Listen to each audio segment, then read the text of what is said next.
Muy buenas noches, estimados amigos, amigas y estimados seguidores de nuestras redes sociales.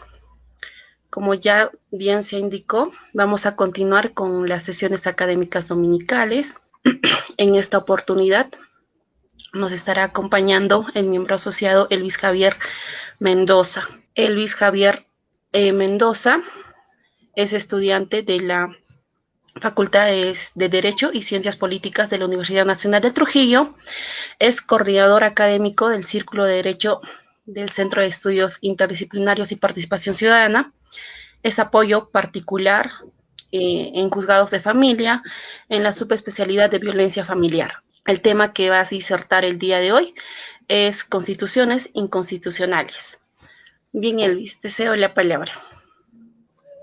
De verdad, muchas gracias, Jacqueline. De verdad, también gracias a la gentil oportunidad que me brinda el Centro de Estudios Interdisciplinarios y de Participación Ciudadana Sapiencia, que pues me brinda la oportunidad de tratar sobre un tema bastante interesante que en su momento ha sido ampliamente discutido, ¿sí? Un tema que ha generado múltiples debates o múltiples suspicacias. Sin embargo, creo que es uno de esos temas que bien se pueden resolver de manera simple y sencilla con un par de renglones, pero que a su vez este par de renglones genera muchas discusiones, ¿no? Entonces, por eso es que he querido tratar este tema que también ha venido a, ¿cómo les digo? Ha venido a saltar a la palestra en este proceso de elecciones reciente que hemos tenido, además de ir en concordancia con una de las propuestas que obtuvo el actual presidente de la República, el presidente Pedro Castillo, ¿no? Esta exposición va a estar orientada a ver el tema de las, como dice ahí en la diapositiva, las constituciones inconstitucionales. En el sentido de preguntarnos si es que las constituciones constitucionales existen o no existen, si es que se pueden calificar como tales, entendiendo a esto como un tema bastante interesante, ¿no? Por favor, siguiente diapositiva. Bien, he querido tratar primero sobre hacer referencia a determinados aspectos o a determinados conceptos preliminares que son necesarios saber para entrar a la discusión de este tema.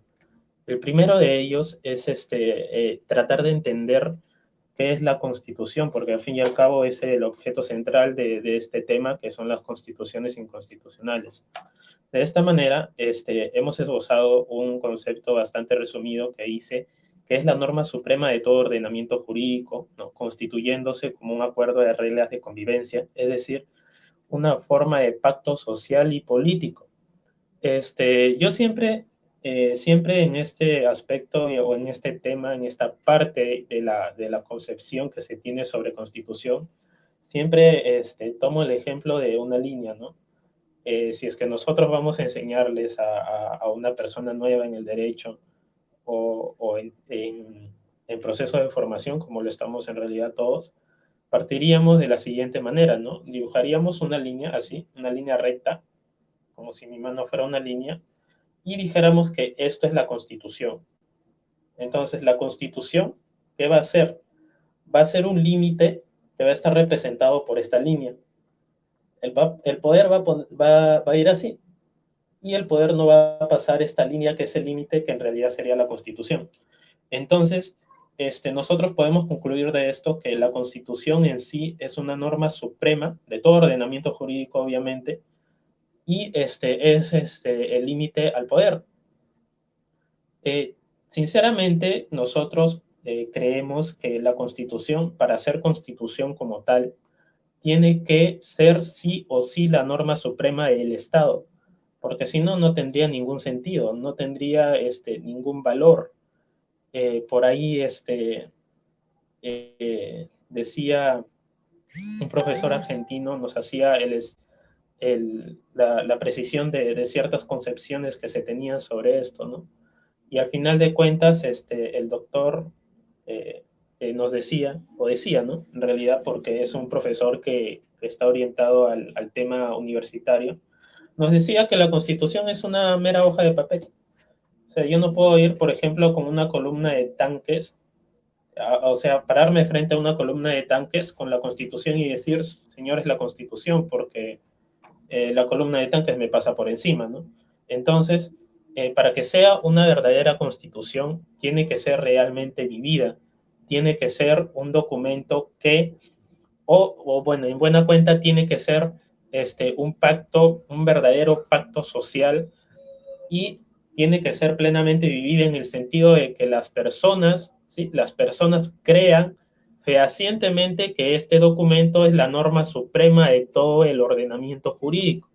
Si no, no estaríamos hablando de constitución, obviamente. Respecto a este punto sobre el tema de qué es la constitución o conceptos, bueno, en realidad también tenemos una dispersión bastante amplia de este punto esencial, ¿no? Por ahí estaba, por ejemplo, el profesor Manuel García Pelayo, ¿no? Esbozándonos tres conceptos esenciales de la Constitución, ¿no? La sociológica, la histórica y la normativa, ¿no? La sociológica es aquella Constitución, o bueno, en buena cuenta puede definirse de la siguiente manera, ¿no? Diciendo que todo país que esté políticamente organizado tendría una constitución. Esa es la constitución sociológica. Luego tendríamos a la constitución histórica, que sería aquella constitución que es formada a través del tiempo, a través de la historia. No hay un momento constituyente dentro de la constitución histórica, pues se entiende que es una construcción histórica, es una construcción que se da a base del transcurso del tiempo, ¿no? Como lo dije, no hay un momento constituyente. Y generalmente estas constituciones vienen de un origen anglosajón. Precisamente el máximo ejemplo que podemos citar sobre las constituciones históricas es la Constitución de Inglaterra, que es una constitución que no está escrita. Y luego de ello tenemos a la Constitución racional normativa. Este tipo de constitución que nos dicen es una constitución que nace producto del racionalismo, del racionalismo. ¿Qué quiere decir esto? Que nosotros concebimos a una sociedad que políticamente organizada va a llegar a consensos, va a llegar a acuerdos y van a elevar una norma suprema que va a regir sus vidas, hablando jurídicamente, ¿no? Van a ceder un poquito de su libertad que tienen para formar esta gran cúspide, ¿no? en la pirámide normativa, para que se pueda hablar de constitución, ¿no? Y en realidad hay distintas concepciones. También tenemos la concepción del doctor, o bueno, del profesor Carlo Weinstein, que nos hablaba eh, de de las constituciones en el sentido ontológico, es decir, en el sentido de la existencia misma, ¿no? Hablándonos de ese punto. Ahora, nosotros entendiendo a la constitución racional normativa, que es el tipo de constitución que nosotros, en el sistema que nosotros vivimos, es lo que tenemos, podemos concluir de cierta manera que la constitución es el producto del poder constituyente. Es decir, este poder constituyente, ¿qué es lo que hace? Hace posible la realización, ¿sí? La realización de una nueva constitución. Hablando obviamente del poder constituyente en su faceta originaria, pues tenemos entendido que el poder constituyente originario da vida a una nueva constitución, y esto hay que tenerlo bien claro porque va a ser uno de los baches con los que se va a topar la doctrina de las constituciones inconstitucionales, ¿no? Es en el sentido de que el poder constituyente estaría dividido en dos. Uno originario, que obviamente da paso a una nueva constitución y establece poderes constituidos que van a dar a su vez estos poderes constituidos, o van a ejercer, mejor dicho, el tema del poder constituyente derivado, que en buena cuenta va a ser el tema de las reformas constitucionales, ¿no? Siguiente diapositiva.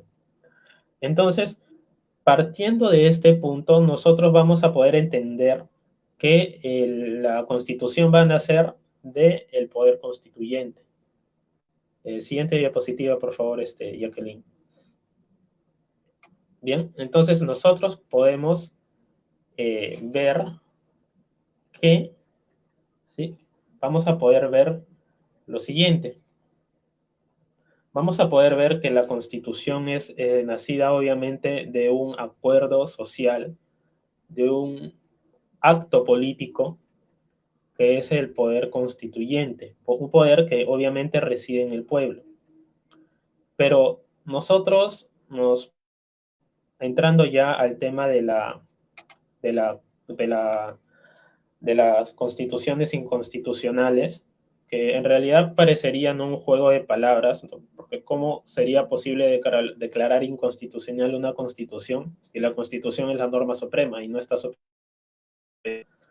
Entonces, entendiendo esto, podemos preguntarnos, ¿no? Antes de pasar a eso, ¿quién debería declarar la inconstitucionalidad de una ley? ¿O quién debería declarar inconstitucional? Perdón, ¿quién debería declarar inconstitucional una constitución? ¿El Tribunal Constitucional debería declarar inconstitucional una constitución? Es una buena pregunta, ¿no?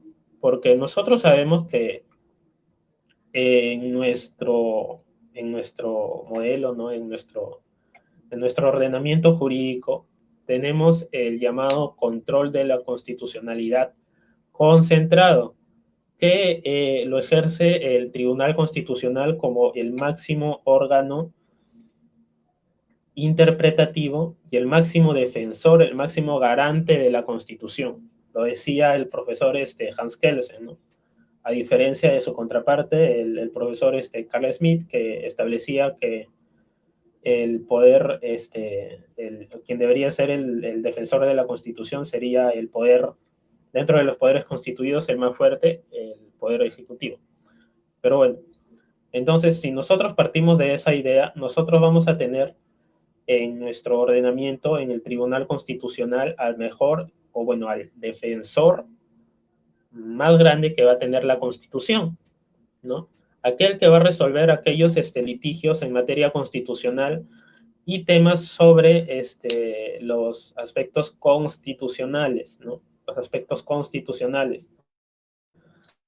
Las garantías constitucionales, sean garantías constitucionales o procesos constitucionales de libertad, que serían el habeas corpus, la acción de amparo, el habeas data, cumplimiento, y los orgánicos, que sería la acción de inconstitucionalidad, la acción popular, el proceso competencial. Pero precisamente vamos a hablar sobre el mecanismo de la garantía constitucional o de la acción de inconstitucionalidad, porque se entiende que nosotros, para declarar una norma inconstitucional, tenemos que hacer uso de esta garantía, de este proceso, ¿no? Y ahí nos genera bastantes preguntas que seguramente más adelante vamos a responder. Y es que si es que nosotros declaramos o promovemos una acción de inconstitucionalidad para declarar inconstitucional toda una constitución, ¿qué sentido tendría si es que en nuestro artículo 206, inciso 4, me parece, que habla sobre el tema de la acción de inconstitucionalidad, se regula que la acción de inconstitucionalidad está ligada ¿a qué? A declarar inconstitucional una ley o una norma con rango de ley. Pero la Constitución, venga, nosotros sabemos que no tiene un rango de ley, ni tampoco es ley, es la norma suprema, ¿no?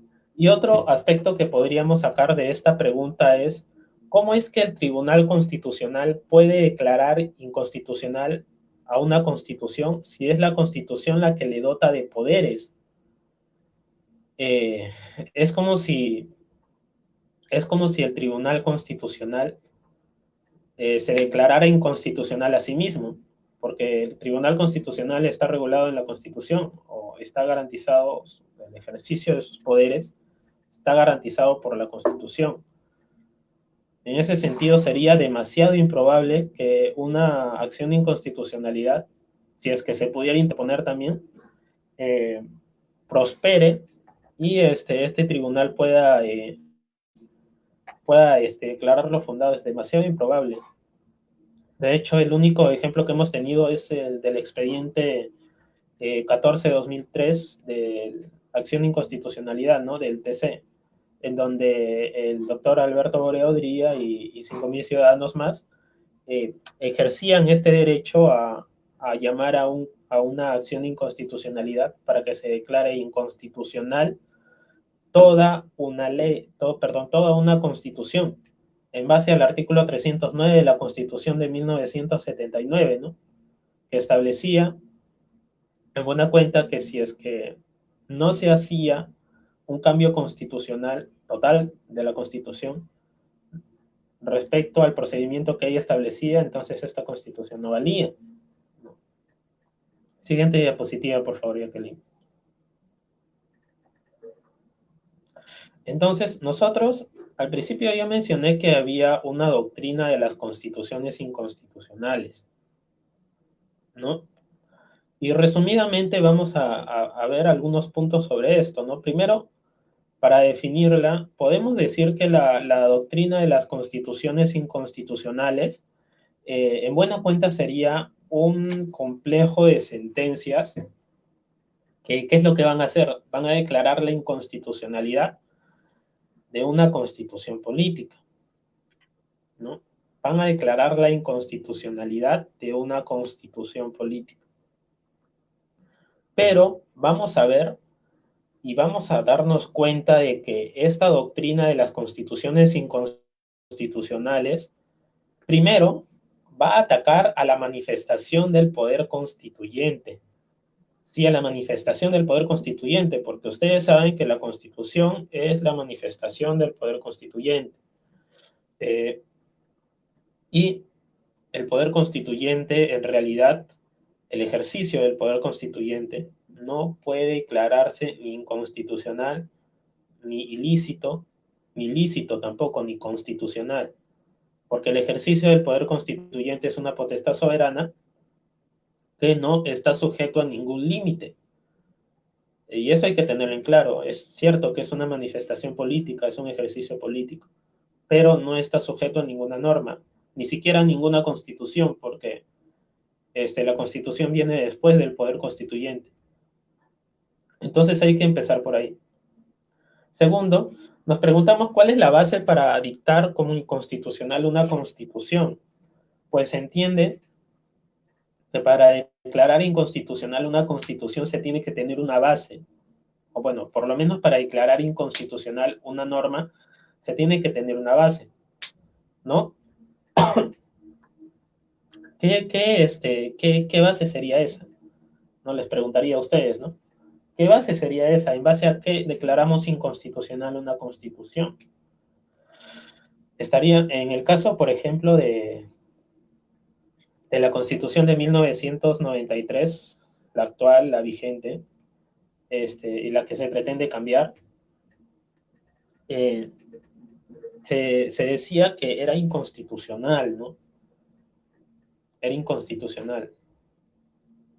¿Por qué? Porque fue dictada, sí, por el expresidente Alberto Fujimori, el dictador, a través de sendos procesos que desconocían los procesos establecidos en la Constitución de 1979. Esto es de particular relevancia. Pero como dijimos, al ser la Constitución una manifestación del poder constituyente, en realidad no podríamos declararla como inconstitucional, y acá me estaría ya adelantando. ¿No? Por eso les decía que esto se puede resolver fácilmente con 2 o 3 renglones, diciendo no, por tal y tal cosa. Pero, para ampliar un poco más, también podemos decir que existen, bueno, dos tipos esenciales de la doctrina de las constituciones inconstitucionales, ¿no? Que en buena cuenta sería una doctrina de las constituciones inconstitucionales total, en donde se establece o se quiere la inconstitucionalidad de una constitución completita, así, entera, completa. En cambio, tenemos también una doctrina de las constituciones inconstitucionales derivada, que en buena cuenta buscan la inconstitucionalidad de una parte de la Constitución. No sé, pues es decir, de los 206 artículos que hay en una Constitución, el primero, el séptimo y el número 200 son inconstitucionales, ¿no? Por poner un ejemplo. Ese tema sí es más factible, es más probable de que se dé, y es más probable también que el Tribunal Constitucional dé una sentencia favorable a eso, pero no sobre la totalidad de toda de la Constitución, ¿no? El siguiente diapositiva, Jacqueline, por favor. ¿No? Entonces, pasamos ya hacia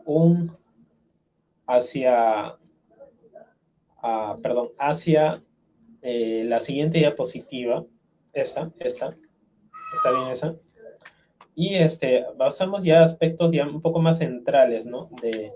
Del tema de la inconstitucionalidad de una constitución, ¿no? Y para esto nos vamos a referir primero a lo que es la legitimidad versus la licitud o la licitud, ¿no? Pues nosotros sabemos que, bueno, como se los dije antes, una constitución, el acto del poder constituyente, el ejercicio del poder constituyente y por ende una constitución, no puede ser declarado ilícita o inconstitucional, sino solo legítima o ilegítima. Y esto es bien importante tenerlo en cuenta. Y para ello comenzaríamos tratando de ver acerca o un poco de lo que es el significado de la legitimidad o de la legitimación, que son conceptos que pueden tener significados diferentes, pero en contextos diferentes, ¿no? Por ahí tenemos, por ejemplo, en el tema procesal, un concepto aparte de lo que significa la legitimidad, por ejemplo, en la teoría política o en la ciencia política. En sencillo, el tema de la legitimación o legitimidad es una necesidad saber que es una definición estipulativa, es decir, es una definición o un concepto que va a estar en permanente cambio. Si es que nosotros cambiamos el contexto o la situación, la legitimidad también va a cambiar, ¿sí? Si el concepto, por ejemplo, si es que la situación de un determinado país está en un buen momento, pero después, no sé, de acá a 20 años, está en otro momento en donde la constitución ya no tiene legitimidad, pues entonces esa constitución se cae, como es lo que podríamos decir que se está viendo ahora, ¿no? Entonces, entendemos eso, que la legitimidad tiene un concepto demasiado amplio y demasiado variable, es decir, es un concepto relativo, no es un concepto absoluto. Además, como lo dije antes, cuando cambia la situación es cuando cambia también la legitimidad muchas veces, o en múltiples ocasiones, ¿no? Entonces, nosotros podemos ver que cuando se estableció o se trató de declarar inconstitucional la Constitución de 1993, se hizo referencia a varios aspectos como la falta de legitimidad de origen de la Constitución de 1993, así como también la falta de legitimidad por procedimiento. ¿Qué quiere decir esto? O sea, nosotros sabemos que o se dice a menudo que una constitución es legítima cuando se llega a esta mediante un proceso legítimo. Es decir, un procedimiento que los gobernados van a considerar compatible con la configuración de sus propios valores, ¿no? Y nosotros podemos ver que se consideró legítima la Constitución de 1993 en ese momento, sí, en ese momento se consideró legítima. ¿Por qué? Porque se convocó un referéndum y ese referéndum hizo que esta Constitución adquiera, por decirlo así, entre comillas, legitimidad porque se votó a favor. Sin embargo, hay que tener en cuenta que los aspectos de un Estado dictatorial que existía en ese momento. Y en ese sentido, podría decirse que no hubo ni legitimidad por procedimiento ni legitimidad por origen. Primero, porque el referéndum no se hizo de la mejor manera.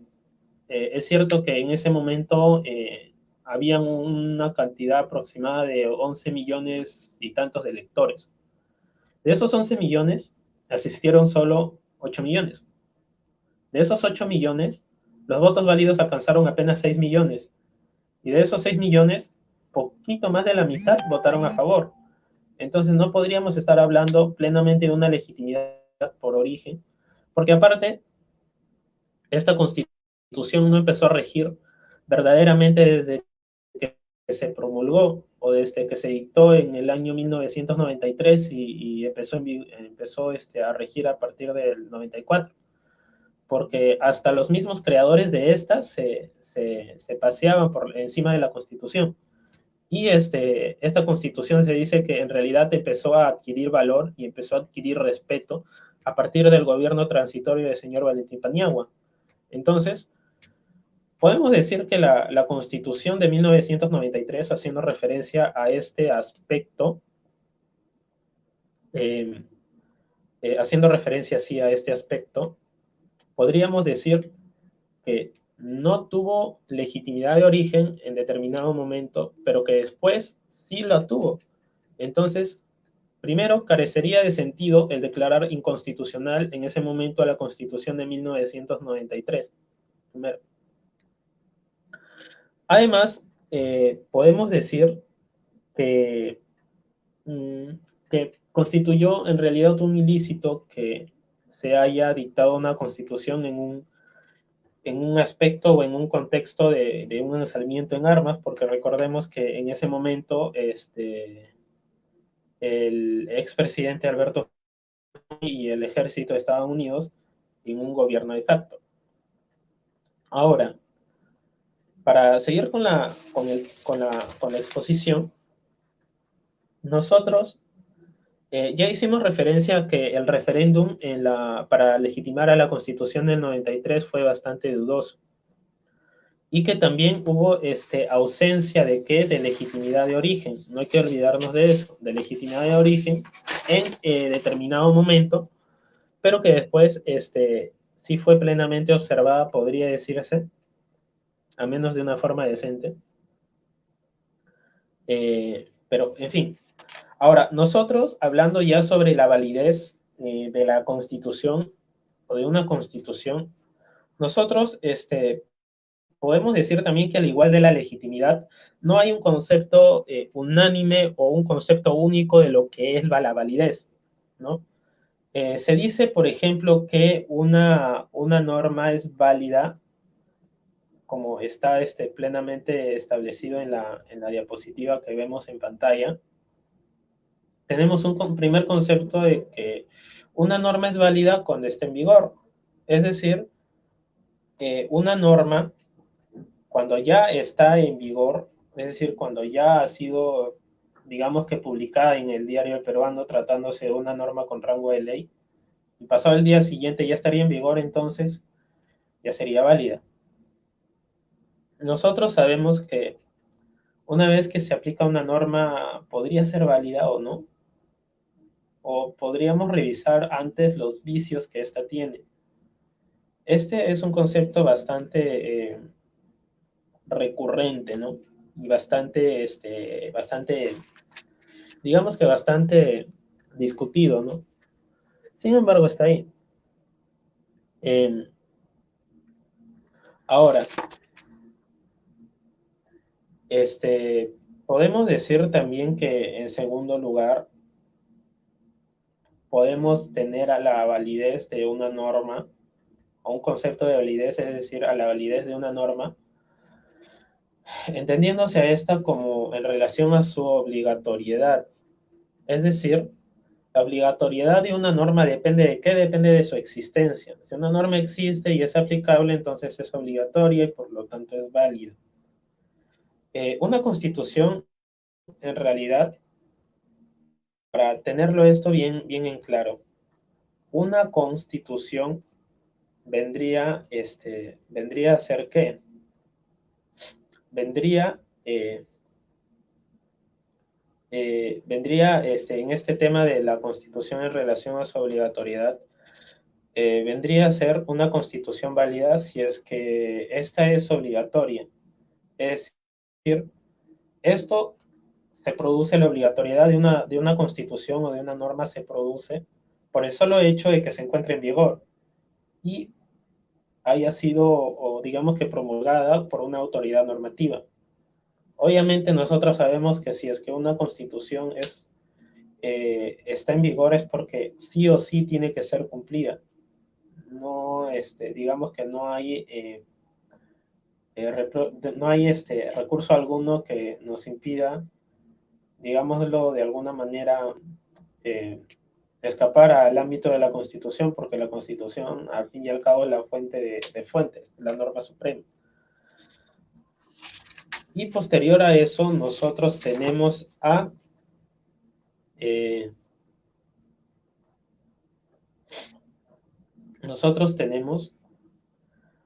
una noción normativa del concepto de validez, ¿no?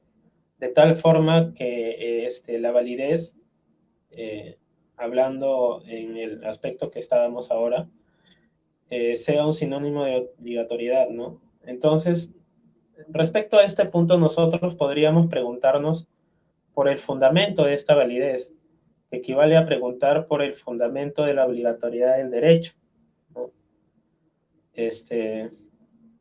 Esto es porque podríamos decirnos por qué el derecho debe obedecerse. ¿Por qué? ¿No? Indudablemente esta cuestión no hace referencia en realidad a un problema de legalidad, sino de legitimidad, ¿no? Ahora, en tercer lugar, como también aparece estipulado en la diapositiva, podemos tener que otros postulan que el concepto de validez alude a la relación de compatibilidad entre dos normas, ¿no? De distinto rango. Es decir, una norma es válida siempre que haya sido creada conforme al íter procedimental que regula el proceso de su producción jurídica. Es decir, observando las pautas previstas de competencia y procedimiento que dicho ordenamiento establece, ¿no? ¿Sí? Que dicho ordenamiento establece. Hablando de una validez formal. Y siempre que no sea incompatible con materias, ¿no? Con principios, con postulados, con valores que estén expresados en normas jerárquicamente superiores, hablando ya de una validez material. Entonces, a partir de esto, nosotros podríamos ir dándonos cuenta que para declarar inconstitucional a una constitución, deberíamos basarnos en una norma o en un aspecto o en una ley, no sé, que sea de superior rango a la Constitución. Y eso definitivamente sabemos que no existe, ¿no? Ahora, nosotros sabemos que la Constitución está sujeta a una evaluación de validez formal, dado que no existe, como lo dije antes, un precepto superior o digamos que una norma superior que haga las veces de una norma sobre su producción jurídica. Pues en virtud de ser ella misma el fundamento y cúspide en realidad de todo el ordenamiento jurídico de un Estado. Entonces, la Constitución digamos que define el sistema de fuentes formales del derecho, ¿no? Es la primera norma de normas, es, digamos que la expresión de una intención funcional configuradora, ¿no? En la que ella misma se basa. Entonces, de esta manera, digamos que no adquiere esa validez a partir de que haya sido emitida por un órgano investido con dicha potestad y de acuerdo a un procedimiento previsto en el derecho vigente, ¿no? Sino que es el resultado del ejercicio del poder constituyente, cuyo titular, como vemos, es el pueblo. Entonces, en efecto, al poder constituyente, perdón, al poder constituyente no se le pueden poner o imponer límites formales, pues se encuentra más allá del derecho positivo. Y siendo un poder extraordinario, es decir, fuera del ordinario, se fundamenta en sí mismo y en valoraciones sociales dominantes, es decir, del mismo contexto, de la misma situación. Por ende, en mi humilde opinión, yo considero que da igual si es que se realiza una nueva constitución, eh, previendo los mecanismos que, digamos, digamos que establece la Constitución del 93, respetándose esos o no respetándose. Porque al fin y al cabo es el ejercicio del poder constituyente. Y el poder constituyente no puede ser ni lícito ni ilícito. Tendríamos que ver si es que es lícito. Si es que es lícito de verdad. Perdón, si es que es legítimo. Y para ser legítimo tendríamos pues que ver, ¿no? O dar los cuidados necesarios para que se pueda hacer de manera transparente, sin intervención arbitraria de ninguno de los poderes del Estado, y que se llame a una asamblea constituyente. Ahora, nosotros sabemos que la asamblea constituyente en en la historia constitucional del Perú siempre ha venido debido a gobiernos de facto. Eso podríamos decir que tiene, hablando en términos jurídicos, poca relevancia. El que haya sido establecida por gobiernos de facto no quiere decir que sea un órgano ilícito, ¿no? Podría ser perfectamente aplicable si es que se da lo que acabo de decir, es decir, en el marco del ejercicio de un poder constituyente legítimo, con todos los cuidados necesarios, ¿no? Aunque nosotros sabemos que es bastante peligroso, por ejemplo, que únicamente uno de los poderes del Estado, este, eh, uno de los poderes del Estado pueda someter a su propio juicio a las elecciones de una asamblea constituyente y de esta manera tumbarse toda la constitución porque estaría bajándose al Tribunal Constitucional primero y a todas las instituciones en realidad que se regulan en la Constitución. Ahora, nosotros sabemos que, digamos que el documento del 93, como es que se llamaba en en ese entonces, cuando se quería declarar la inconstitucionalidad de esta constitución vigente, se introdujo en el ordenamiento jurídico nacional, es decir, el peruano, vulnerando las normas que regulan un proceso de producción. Al juicio de estos 5.000 ciudadanos más el doctor Alberto Boriaudría, estas normas serían las disposiciones de la Constitución de 1979, ¿no? Ahora, con el reconocimiento de la vigencia de la Constitución de 1979, ¿sí? O sea, teniendo en claro la vigencia de la Constitución del 79, cabe precisar que en el caso de la Constitución de 1993, tampoco procede una declaración de invalidez. ¿Por qué? Porque dado que este análisis implicaría determinar si la Constitución del 93 fue incorporada al ordenamiento jurídico peruano de qué manera, o con ciertas pautas, ¿no? Sobre su producción jurídica. Dichas pautas jurídicas, ¿no? Dichas pautas, lo jurídico, tendrían que tener, obviamente, y lo repito, una jerarquía superior a la norma o normas que son objeto de examen. Y la Constitución del 93, o sea, eso sería un absurdo porque la Constitución del 93 no es una norma inferior a las disposiciones de la Constitución de 1979. Sería absurdo, ¿y por qué digo absurdo? Sería absurdo por digamos que dos específicas razones. Primero, porque la Constitución no se encuentra sujeta a normas que disciplinen su proceso de creación, no está sujeta. Es algo que el mismo poder constituyente se autoimpone. Y además, por encima de la Constitución, no existen ni en realidad no pueden existir normas que tengan rango formalmente superior, dado que por definición y criterios ya sentados, la Constitución es la norma suprema de todo movimiento. Por consiguiente, nosotros, sí, nosotros podemos decir o podemos preguntarnos si es que existe una norma parámetro para declarar la inconstitucionalidad de una constitución.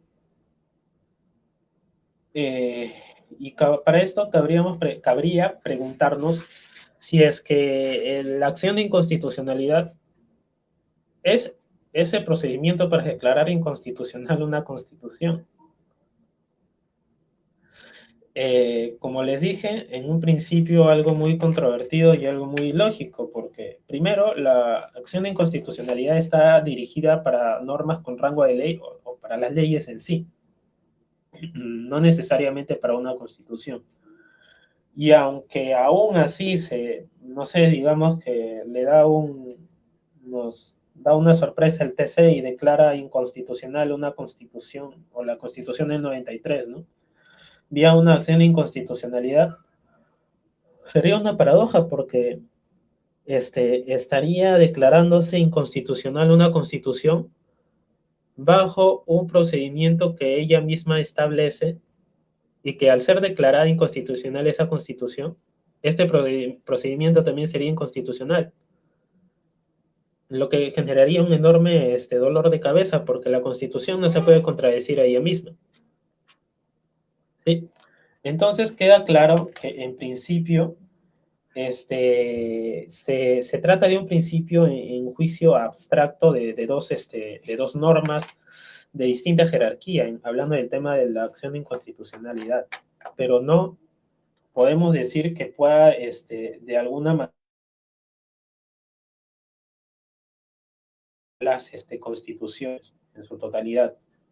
Entonces, la conclusión final que yo daría es que las constituciones no pueden llegar a ser declaradas inconstitucionales, ni lícitas, ni ilícitas. Podrían ser legítimas o ilegítimas, pero no pueden ser constitucionales o inconstitucionales, ya por los temas y por los aportes establecidos en esta exposición, y de verdad espero que me hayan comprendido a cabalidad y que esta exposición haya sido muy gratificante y de mucho aprendizaje para todos ustedes. Gracias, como dice ahí en la diapositiva, y gracias al equipo de Sapiencia por darme esta oportunidad de poder de alguna manera compartir estos temas, ¿no?